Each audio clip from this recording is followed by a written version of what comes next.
নমস্কার বন্ধুরা, আজকে আমার 12 নম্বর ভিডিওতে আপনাদেরকে স্বাগত জানাই। আজকে রথযাত্রার দিন, তাই সবাইকে শুভ রথযাত্রা বলে আজকে ভিডিওটা শুরু করছি।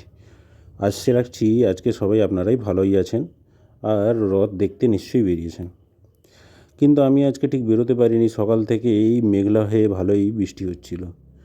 আপনারা ভিডিওতে নিশ্চয়ই দেখতে পাচ্ছেন রাস্তা পুরো ভিজে একাকার হয়ে আছে। হঠাৎ দেখলাম বিকেলবেলার দিকে আমাদের গ্রামের ভিতরের দিকে একটা ছোট্ট রথ হয়, সেটা নিয়ে সবাই বেরিয়েছে। যেমন দেখতে পাচ্ছেন রথটা খুব ছোট, তাই খুব একটা অসুবিধা হচ্ছে না এদের টানতে। বাহ, ও বাবা, এই লোকটা যেভাবে টানছে মনে হচ্ছে যেন রথটা পুরো ভেঙে পড়ে যাবে। আরে আস্তে টান ভাই, আস্তে টান, এত জোরে টানিস না।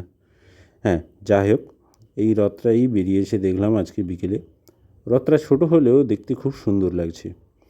সবাই গ্রামের লোকেরাই দেখলাম টানা টেনে নিয়ে যাচ্ছে।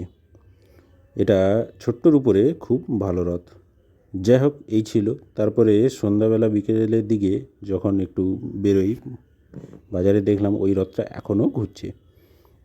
ওই রথটা দেখলাম বাজারের ভিতরে যাওয়ার জন্য বাজারে বেশ ভিড় জমেছে। ও বাহ, এবারে দেখছি সবাই অনেকেই নাচানাচি করছে এখনও। যাই হোক, এই হচ্ছে সেই রথটা, কাছ থেকে দেখাচ্ছি। দেখলাম এরা বাতাসে বিলি করছে প্রসাদ হিসেবে, যেমন বিলি হয় সবার মধ্যে, সবাই গুঁড়োগুড়ি করছে। এই ছিল এই ছোট্ট রথের ভিডিওটা। তারপরে কিছুক্ষণ পরে বাড়ি ফিরে দেখলাম সন্ধ্যার দিকে আবার একটা রথ বেরিয়েছে। এই রথটা দেখলাম সাইজে একটু বড়।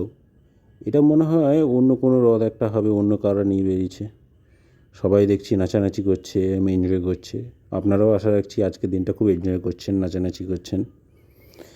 এই ছিল আজকের ছোট্ট ভিডিওতে, রথযাত্রার ভিডিওতে। ইচ্ছেটা তো ছিল মহিষাদল গিয়ে সেখানে রথটা দেখার, সেখানে তো খুব বড় করেই হয়, কিন্তু আর সুযোগ হলো না বর্ষা টসা হওয়ার জন্য। দেখি কাল পরশুর দিকে হয়তো যাব, যদি যাই তারও নিশ্চয়ই একটা ভিডিও করে আপনাদেরকে দেখাবো।